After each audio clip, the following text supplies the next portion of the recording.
kita dapat kembali berada di rumah Cikeas ini, rumah perjuangan kami, untuk saya dapat memberikan penjelasan melalui saudara-saudara untuk diteruskan kepada saudara-saudara kami, rakyat Indonesia,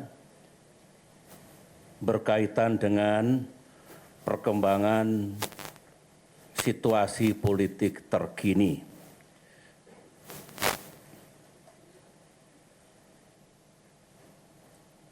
Semula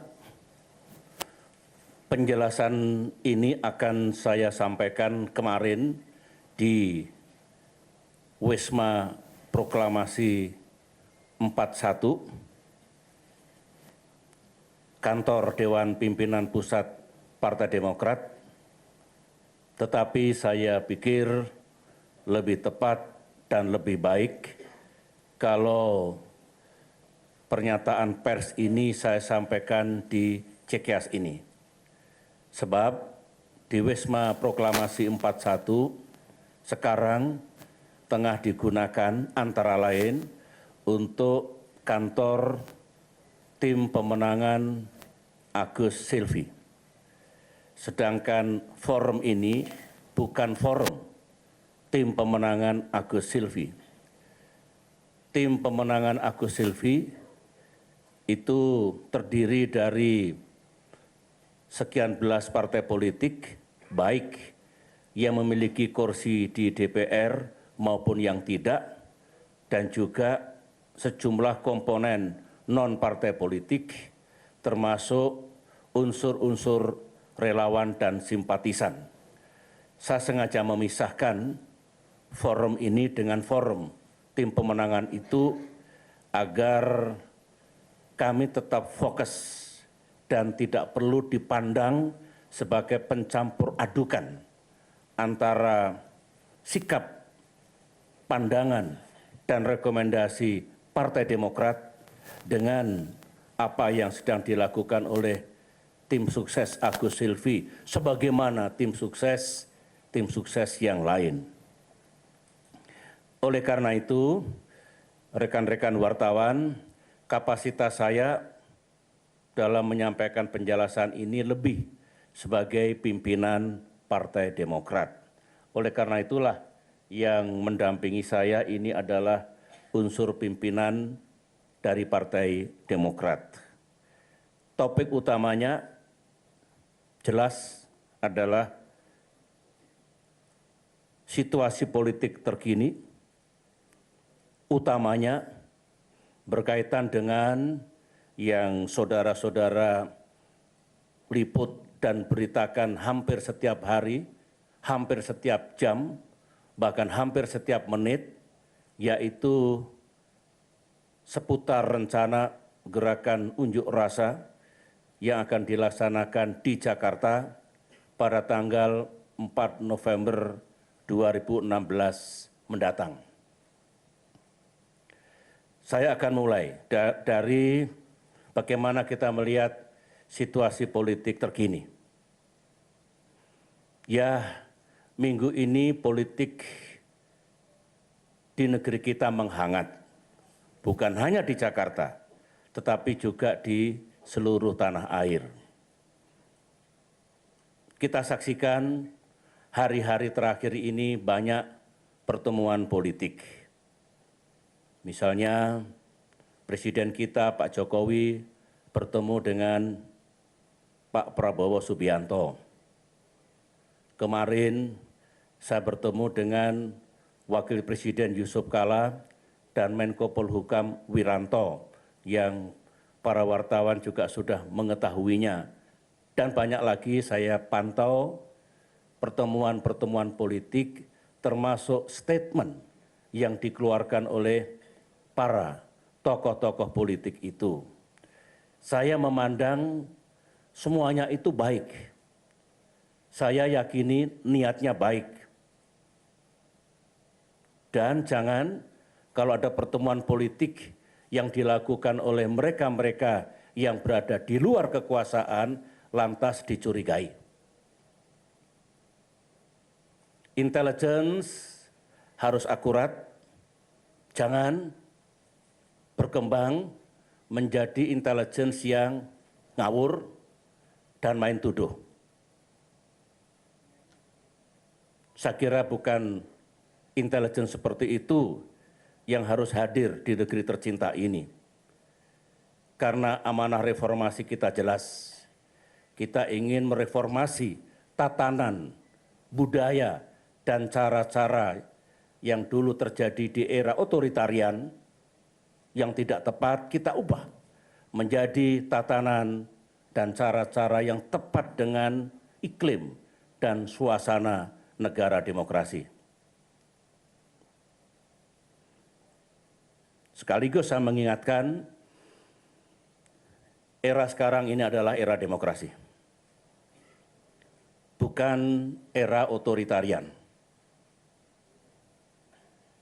Saya tidak tahu apakah adik-adik wartawan pada penggal sejarah yang penting tahun 1998, 1999, tahun 2000 juga berada dalam pusaran nasional yang menandai terjadinya tonggak perubahan besar dari era otoritarian menuju era demokrasi dulu.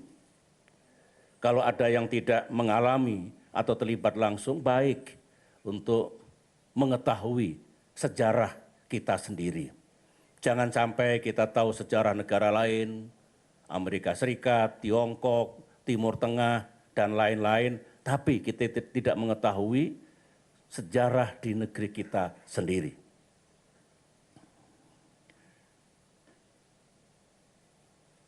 Masih berkaitan dengan situasi politik sekarang ini, saya juga menyimak banyak sekali seruan, boleh unjuk rasa, tapi jangan anarkis. Saya setuju, bukan hanya 100%, 300%. Itu juga seruan Partai Demokrat. Itu juga seruan SBY yang alhamdulillah dengan izin Allah memimpin Indonesia selama 10 tahun beberapa saat yang lalu. Unjuk rasa di negeri ini, unjuk rasa di sebuah negara demokrasi yang tertib adalah ya unjuk rasa yang damai, yang tertib, sesuai aturan, dan tidak merusak. Kalau unjuk rasa destruktif, menangis kita semua. Tidak mudah membangun negeri ini secara bertahap, bertingkat, dan berlanjut. Break to break, dari generasi ke generasi. Oleh karena itu hasil pembangunan janganlah dalam waktu yang sekejap, katakanlah begitu, tiba-tiba harus dirusak. Saya setuju, saya juga menyerukan hingga hari ini dan akan terus menyerukan, setiap orang memiliki hak politik, itu dijamin oleh konstitusi, untuk menyampaikan pandangannya, pikirannya, bahkan protes-protesnya, dan dalam terminologi politik itu disebut unjuk rasa, asalkan sekali lagi tertib, damai, tidak melanggar aturan dan tidak merusak. Tetapi harus ingat bagi siapapun, unjuk rasa itu bukan kejahatan politik. Unjuk rasa bukan kejahatan politik. Unjuk rasa bagian dari demokrasi. Tetap asalkan tidak anarkis. 10 tahun saya jadi presiden, sebagian dari saudara mengikuti, bahkan kerap memberitakan, menyiarkan, sepanjang 10 tahun unjuk rasa ada terus. Mulai dari yang kecil, menengah maupun yang besar. Dan setiap unjuk rasa, apalagi dilakukan di depan istana, selalu saya utus staf khusus saya, staf pribadi saya, tolong dicatat apa temanya, apa tuntutannya. Barangkali ada yang perlu kita jadikan masukan, umpan balik, dan pertimbangan untuk mengambil keputusan, menetapkan kebijakan, dan mengatasi masalah pada tingkat nasional. Saya tidak alergi dengan unjuk rasa. Saya buktikan dulu selama 10 tahun. Dan meskipun 10 tahun pemerintahan yang saya pimpin, ibaratnya tidak pernah sepi dari aksi-aksi unjuk rasa, pemerintahan kami tidak jatuh. Ekonomi tetap tumbuh. Saya masih bisa bekerja. Siapa bilang tidak bisa bekerja? Kalau tidak bisa bekerja, bagaimana ekonomi tumbuh? Dan lain-lain yang alhamdulillah telah kita capai dulu. Intelligence dulu juga tidak mudah melaporkan kepada saya sesuatu yang tidak akurat. Saya senang polisi dan jajaran aparat keamanan juga tidak main tangkap, apalagi main tembak. Tadi malam saya berbincang-bincang dengan Pak Yusuf Kalla, kami generasi yang lebih tua, ingat dulu peristiwa tahun 66 yang melibatkan mahasiswa Universitas Indonesia, tahun 1998 yang melibatkan mahasiswa Trisakti, gara-gara main tembak, terjadilah prahara maha besar yang mengubah jalannya sejarah di negeri kita ini. Kita harus pandai memetik pelajaran sejarah di masa silam.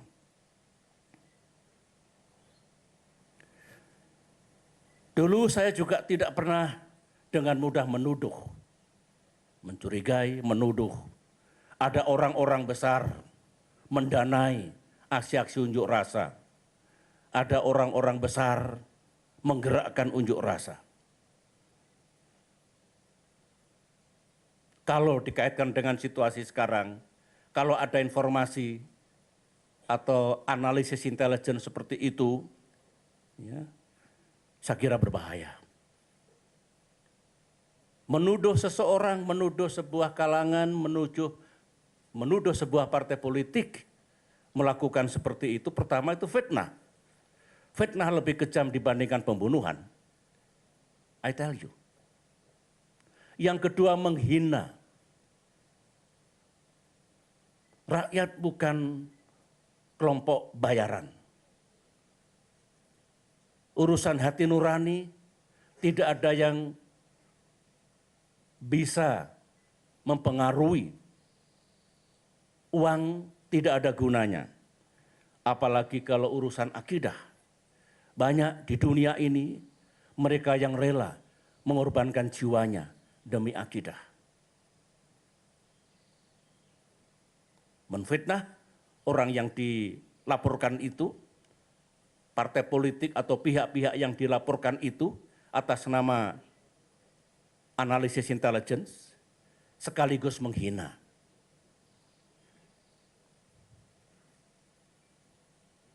Kita tahu Arab Spring, mulai dari Mesir, Libya, Tunisia, Yemen, itu tidak ada dikatakan penggeraknya, leaderless revolutions. Yang mengomandoi handphone, social media. Itulah era digital society. Itulah era sekarang ini. Jadi jangan tiba-tiba menyimpulkan ini yang menggerakkan, ini yang mendanai, seperti itu. Dalam menanggapi soal kemungkinan ada laporan yang tidak berdasar seperti itu, saya bukan orang yang sekedar bicara. Saya kumpulkan keterangan, saya korek apa yang ada dalam pikiran para penyelenggara negara, jajaran pemerintahan, beliau-beliau yang sedang mengemban amanah. Baru saya bicara.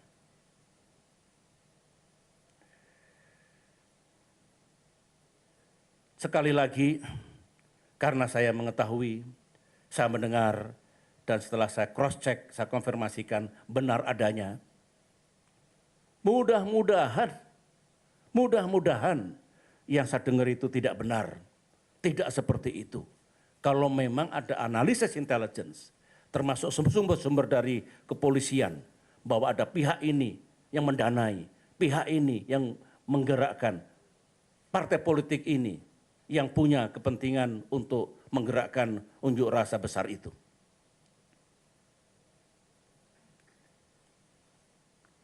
Saudara-saudara, berbahaya jika di sebuah negara ada intelligence failure dan intelligence error. Ini istilah intelligence.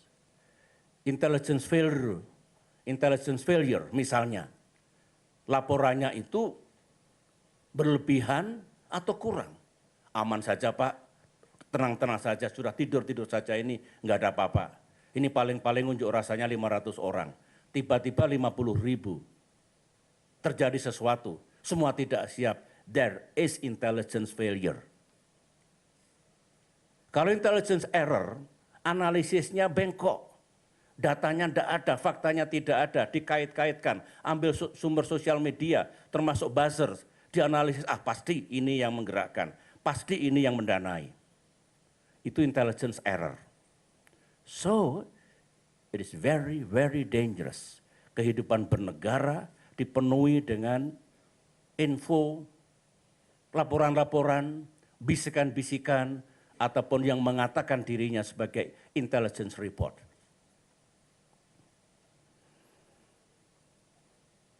Saudara-saudara, sekarang saya akan menyampaikan pandangan, sikap, dan rekomendasi Partai Demokrat. Bagaimana sebaiknya kita semua menyikapi rencana gerakan unjuk rasa 4 November mendatang. Kita ini sering gaduh, gerusa-gerusu, panik, dan bertindak reaktif tak menentu. Sibuk, tapi value-nya tidak ada.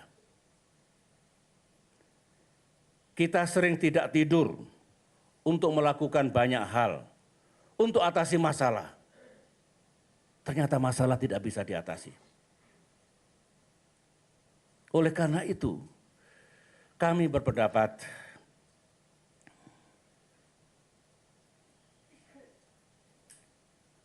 dengan apa yang terjadi, yang bergulir sekarang ini, dari hari ke hari, dari jam ke jam. Saya pantau, saya dengarkan, saya analisis, saya punya insting dan naluri. Yang terpikir barangkali, yang dilaksanakan barangkali bagaimanapun unjuk rasa harus kita cegah. Harus kita gembosi, sekat, tutup di luar kota Jakarta. Jangan sampai ada yang masuk dari daerah-daerah, dari provinsi yang lain.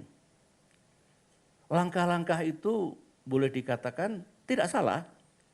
Tidak salah dalam arti akan jauh lebih baik, tidak perlu harus ada unjuk rasa, apalagi unjuk rasa yang besar, apalagi yang bisa anarkis, tetapi masalah selesai. Sepanjang masalah itu bisa diselesaikan, itu yang terbaik, nilainya 100, A+. Mari kita bertanya sekarang, sebenarnya apa masalah yang kita hadapi ini?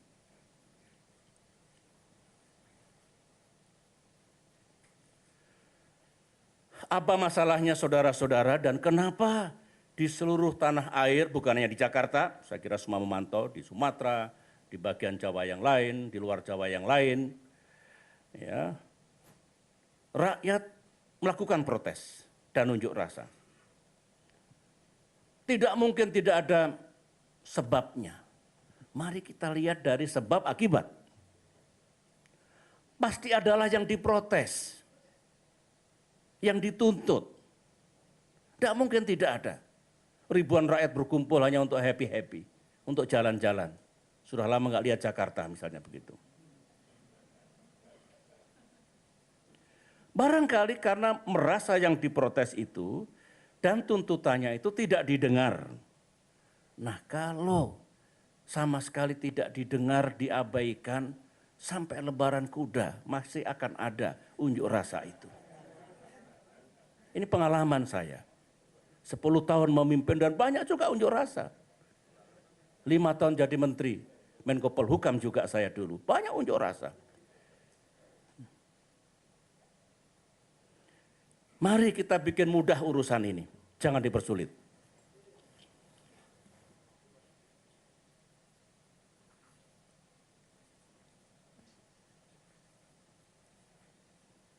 Minta maaf.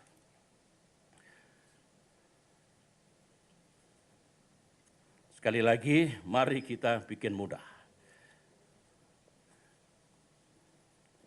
Mari kita kembali ke kuliah manajemen dan metode pemecahan persoalan. Itu semester 1 yang kuliah di ilmu manajemen, ilmu kepemimpinan. Begini, Pak Ahok, Gubernur Jakarta Basuki Cahayapurnama dianggap menistakan agama. Ayo kita kembali ke situ dulu. Penistaan agama itu secara hukum tidak boleh dan dilarang.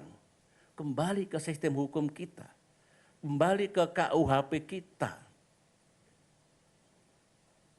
Di Indonesia sudah ada jurisprudensi, sudah ada preseden, sudah ada penegakan hukum di waktu yang lalu menyangkut urusan ini. Yang terbukti bersalah juga telah diberikan sanksi. Jadi, kalau ingin negara kita ini tidak terbakar oleh amarah para penuntut keadilan, jangan salah kutip, negara ini tidak terbakar oleh amarah para penuntut keadilan, Pak Ahok ya mesti diproses secara hukum. Jangan sampai beliau dianggap kebal hukum. Ingat, equality before the law. Itu adalah bagian dari nilai-nilai demokrasi. Negara kita negara hukum. Kalau beliau diproses, tidak perlu ada tudingan Pak Ahok tidak boleh disentuh. Bayangkan, do not touch Pak Ahok. Bayangkan.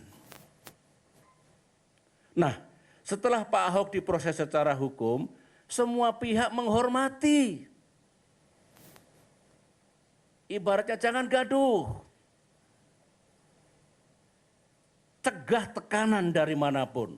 Baik tekanan yang mengatakan, ini kepada penegak hukum ya, tekanan yang mengatakan pokoknya Ahok harus bebas, atau tekanan pokoknya Agus ulangi.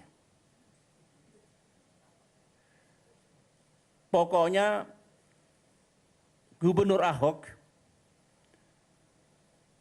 harus dinyatakan bersalah.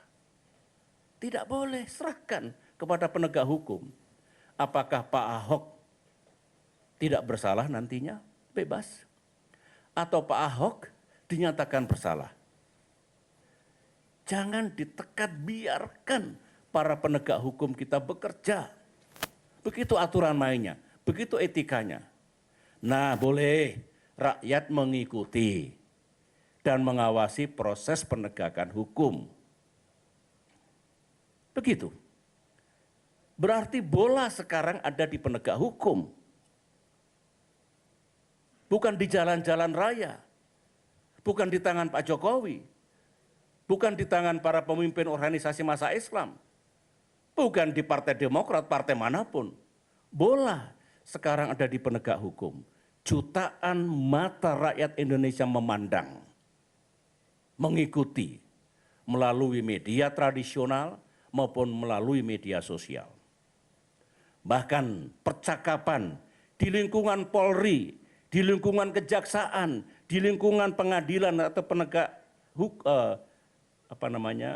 para hakim, ataupun di jajaran pemerintahan di era keterbukaan dan di era digital society sekarang ini dengan cepat menyebar. Hati-hati, hati-hati. Nah, harapan Partai Demokrat, saya kira harapan rakyat juga begitu, penegakan hukum haruslah fair, transparan, dan adil. Jangan direkayasa. Jika proses penegakan hukum berjalan benar, fair, transparan, dan adil, dan tidak direkayasa, rakyat harus menerima apapun hasilnya. Pak Ahok bisa terbukti bersalah, sebaliknya Pak Ahok bisa juga terbukti tidak bersalah. Dengarkan kesaksian pihak-pihak yang patut memberikan saksi, saksi ahli, siapapun silahkan. Ayo kita mendidik diri kita semua dengan menghormati proses penegakan hukum. Hukum sebagai panglima, dengan catatan para penegak hukum amanah, menjalankan tugasnya dengan benar, tanpa tekanan dari siapapun. Harus kita terima apapun hasilnya.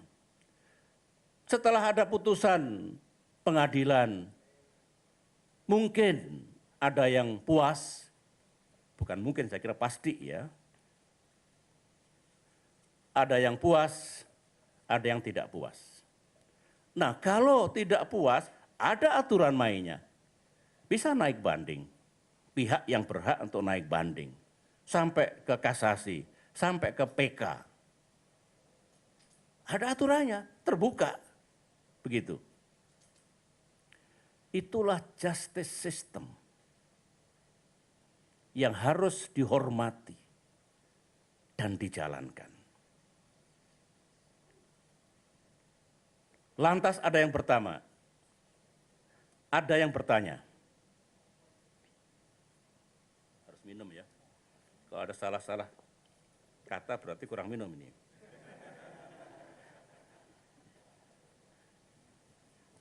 Inilah rekan-rekan wartawan, kalau di rumah sendiri agak bebas bicara ini.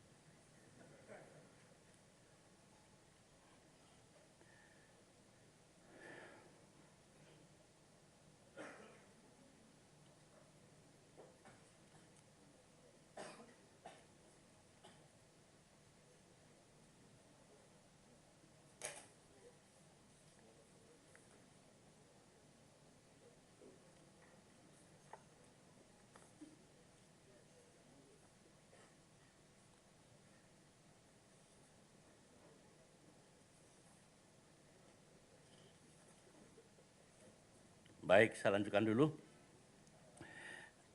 Ya, mungkin ada yang berkomentar begini. Nah, kalau begini berarti ada motif politiknya dong. Wong Pak Ahok ini sedang jadi calon gubernur, kok tiba-tiba harus dilakukan proses hukum. Berarti ada politiknya, berarti tidak fair, berarti mengganggu beliau untuk menjalankan tugas sebagai calon gubernur. Bukan sebagai gubernur.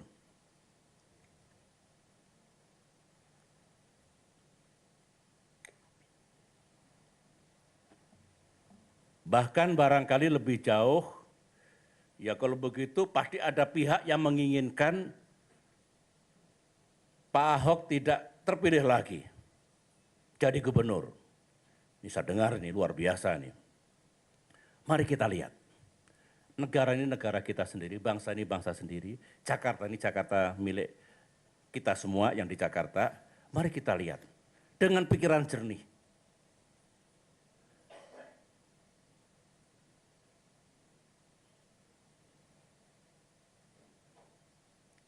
Apa yang diucapkan oleh Pak Ahok, yang dilakukan oleh Pak Ahok berkaitan dengan surah Al-Maidah ayat 51, sebenarnya bukan pelanggaran aturan KPUD. Bukan termasuk aturan kampanye ansih.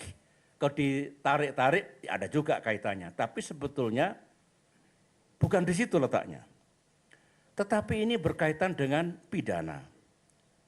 Baik ada atau tidak ada pemilihan gubernur, masalah ini tetap harus diselesaikan.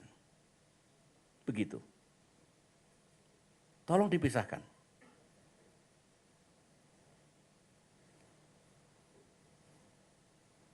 Dan kalau ada proses penegakan hukum, menurut pandangan saya, Pak Ahok tidak kehilangan statusnya untuk juga menjalankan kampanye menghadapi pemilihan gubernur DKI Jakarta yang insya Allah pemungutan suaranya akan dilaksanakan pada tanggal 15 Februari tahun 2017 mendatang. Saya pribadi, Partai Demokrat berpendapat, tolong rekan-rekan wartawan, jangan dipenggal-penggal statement saya ini. Saya pribadi dan Partai Demokrat berpendapat pemilihan gubernur Jakarta mestinya tetap diikuti oleh 3 pasangan calon. Pak Ahok dengan Pak Jarot, ya kalau kita balik dari nomor urutnya, Pak Agus dengan Ibu Silvi, Pak Ahok dengan Pak Jarot, Pak Anies dengan Pak Sandi, 3 pasangan calon itu harus tetap diberikan kesempatan yang sama katakanlah untuk mengikuti kampanye ini. Biar ketiganya berkompetisi secara fair dan demokratis. Nanti rakyat Jakarta yang akan menentukan siapa yang menurut mereka paling tepat memimpin Jakarta 5 tahun mendatang. Hak rakyat, kedaulatan rakyat. Kami berpendapat tetap saja 3 calon. Yang penting harus dapat kita cegah terjadinya kecurangan atau kecurangan yang masif. Yang penting mereka-mereka yang harus netral, TNI, Polri, BIN, dan birokrasi harus benar-benar netral. Harus benar-benar netral. Harus benar-benar netral. Serahkan kepada rakyat. Saya kira pasangan Agus Silvi, pasangan Anies Sandi tidak bangga kalau Pak Ahok tidak bisa bersaing karena WO. Jangan biarkan ruang dan kesempatan untuk berkompetisi secara sehat. Begitu.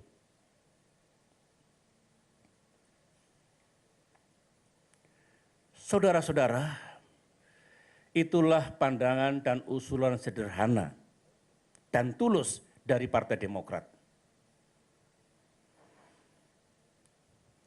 Kami tidak ingin, Partai Demokrat tidak ingin masalah politik, masalah sosial, masalah agama, dan bahkan bisa menjadi masalah keamanan ini tidak dapat diselesaikan dengan baik, lepas kendali, sehingga bisa menimbulkan situasi yang lebih buruk.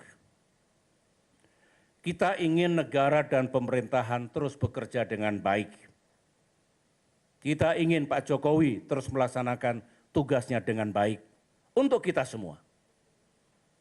Jangan sampai saudara-saudara, 250 juta rakyat Indonesia nasib dan masa depannya disandera oleh urusan satu orang.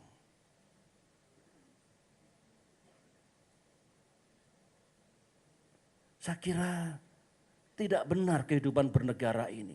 Macet. Karena urusan satu orang yang tidak bisa kita selesaikan secara benar, tepat, dan bijak. Para wartawan yang saya cintai, sekarang bagian kedua pada kesempatan yang baik ini saya ingin menyampaikan isu-isu lain. Isu-isu ini mungkin sebulan terakhir ini atau 1-2 bulan terakhir ini diterpakan kepada saya, SBY.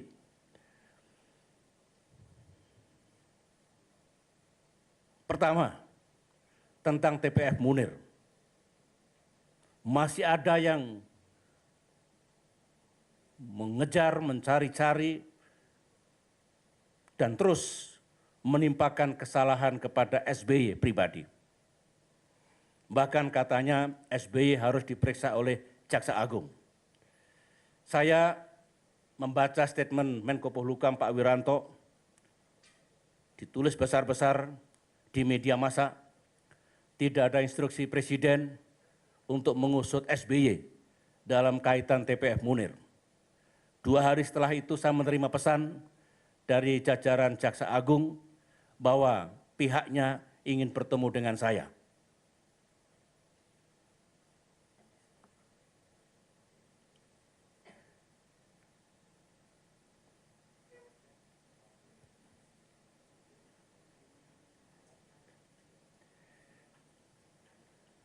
Begini mudahnya, ini enggak salah negara kalau saya justru dijadikan tersangka pembunuhan Munir. Enggak kebalik dunia ini jika SBY dianggap terlibat dalam konspirasi politik pembunuhan Munir. Come on. Ayo, gunakan akal sehat.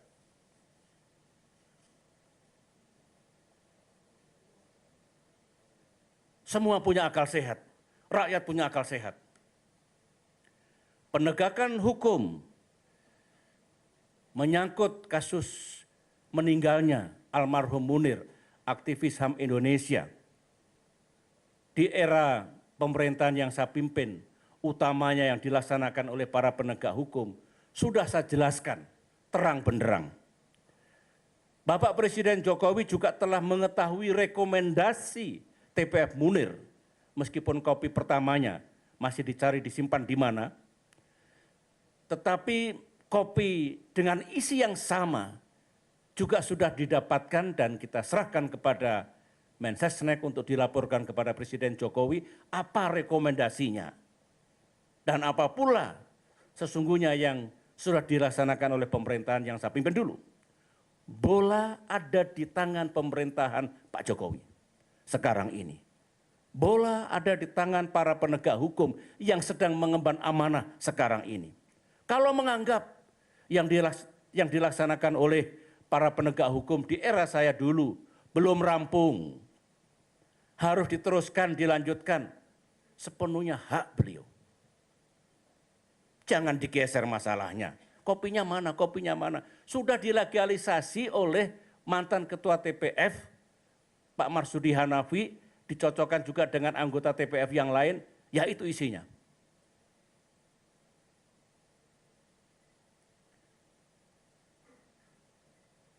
Masih bergulir, masih digoreng. Yang berikutnya lagi, perihal harta SBY yang jumlahnya 9 triliun. Berapa? 9 triliun, na'udzubillah min dzalik. 9 triliun. Kalau benar saudara-saudara, harusnya saya masuk dalam daftar 150 orang terkaya di Indonesia. Versi majalah Globe Asia. Ya. Belum lama dirilis. Pada tanggal ini tanggal 6 Agustus atau tanggal 8 Juni? Agustus ya, 2016. 150 orang terkaya di Indonesia. Mulai dari kekayaannya yang 14,8 miliar dolar Amerika Serikat. Berapa rupiah itu? Sekitar 160-165 triliun. Hingga yang nomor 150, 110 juta dolar Amerika Serikat, ini setara dengan 1,5 triliun. Mestinya SBY masuk di sini. Saya baca 10 kali nggak masuk.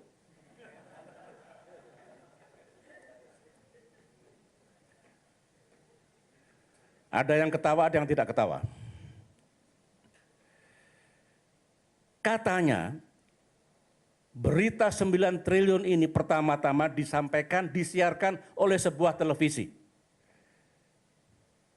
Sampai sekarang belum diralat oleh televisi itu. Dan belum minta maaf. Tidak berarti saya akan segera melakukan somasi. Bukan. That is the fact. I am talking about the truth.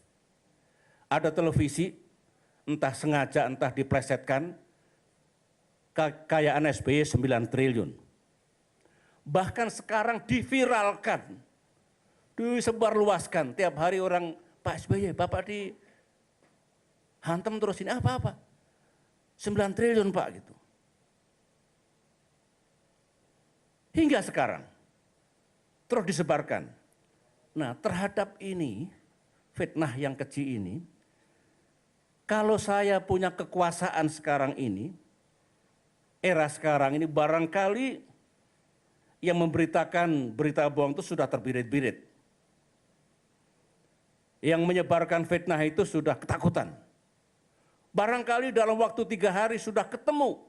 Bareskrim sudah menemukan siapa. Pertama kali yang menyebarkan berita akhirnya menjadi viral. Dan pasti ditindak. Mimpi saya, my dream. Dan saya punya hak konstitusi untuk bermimpi. My dream. Mudah-mudahan mimpi saya ini tidak dilaporkan ke Presiden Jokowi. Misalnya mimpinya SBY itu mengganggu stabilitas nasional.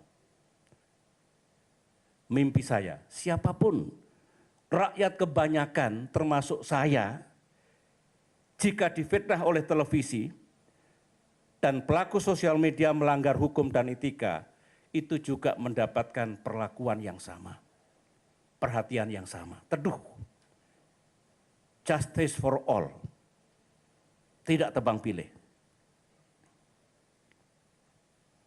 Karena keadilan bukan hanya monopoli yang sedang memegang kekuasaan. Semua. Termasuk saudara-saudara kita yang tidak bisa membayar pengacara, yang tidak berani melapor ke polisi.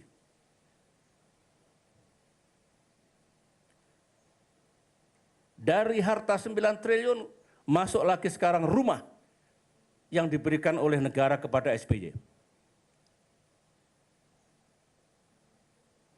Pemberitaannya luar biasa menyangkut ini. Lagi-lagi, sebuah TV mengatakan luasnya 5.000 meter persegi. Ada lagi luas tanahnya 3.000 meter persegi. Kawan-kawan, teman-teman, saudara-saudaraku yang mendengarkan statement saya ini, mudah-mudahan tidak dipotong, tidak diedit. Oleh karena itu YouTube-nya segera di-upload nanti, biar mereka mendengarkan utuh ucapan saya ini. Menurut Undang-Undang Nomor 7 Tahun 1978, undang-undang itu sudah ada sejak tahun 1978. Bukan dibikin oleh SBY. Di era SBY, DPR dengan pemerintahan SBY, bukan. 1978, 1978, salah satu bunyinya, mantan presiden dan wakil presiden, dulu bunyinya bekas. Bekas sekarang dianggap bekas barang atau rosokan, sekarang mantan. Mantan presiden dan wakil presiden diberikan sebuah rumah kediaman yang layak dengan perlengkapannya. All former presidents and all former vice presidents. Dulu tidak ada aturannya. 2014 kita atur, misalnya, kalau sebelumnya ada pejabat yang punya luas tanah 3.000 meter persegi, 4.000 meter persegi, bangunannya 2 kapling, 3 kapling, kita atur. Kita atur di era saya dulu, luasnya maksimal 1.500 meter, tanahnya 1.500 meter persegi, 1.500 meter persegi. Dan yang diberikan oleh negara kepada saya jumlahnya kurang dari 1.500 meter persegi. Bagaimana 5.000 meter? No guilty feeling. Tenang, bahagia menyebarkan berita seperti itu. Saya tidak tahu by design or by chance. Saya juga tidak tahu ketika Sekretariat Negara mengumumkan, ya kami sudah menyerahkan rumah kepada mantan Presiden SBY, dijelaskan nggak yang lain juga terima? Jangan-jangan dikira hanya saya yang dikasih.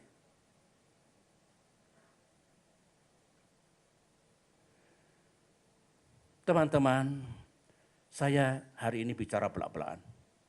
Karena saya tidak ingin ada dusta di antara kita.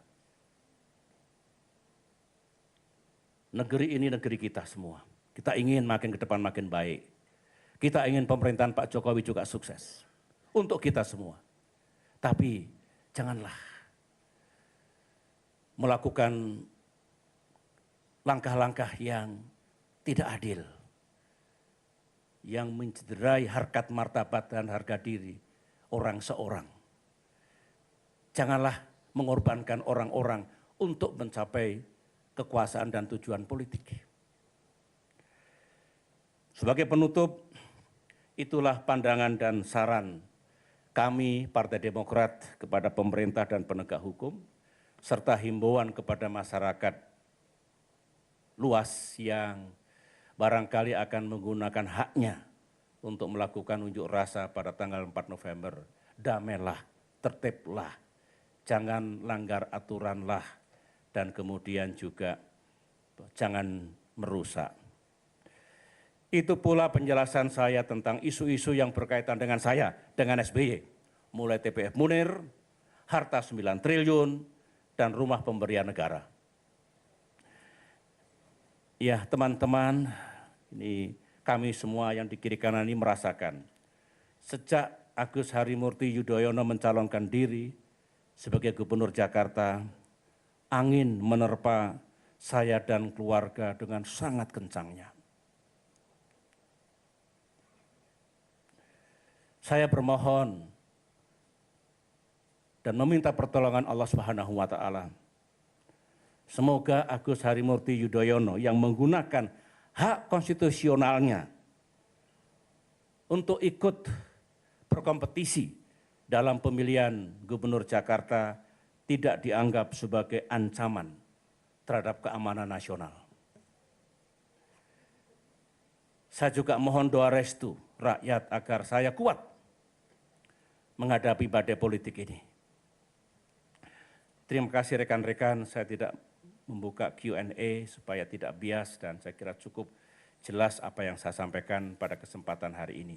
Terima kasih, semoga rekan-rekan wartawan selalu dibimbing oleh Tuhan Yang Maha Kuasa, sukses dalam menjalankan tugas yang tidak ringan. Wartawan juga mengemban tugas suci, tugas mulia untuk demokrasi kita, untuk masa depan negara kita. Wassalamualaikum warahmatullahi wabarakatuh. CNN Indonesia Breaking News.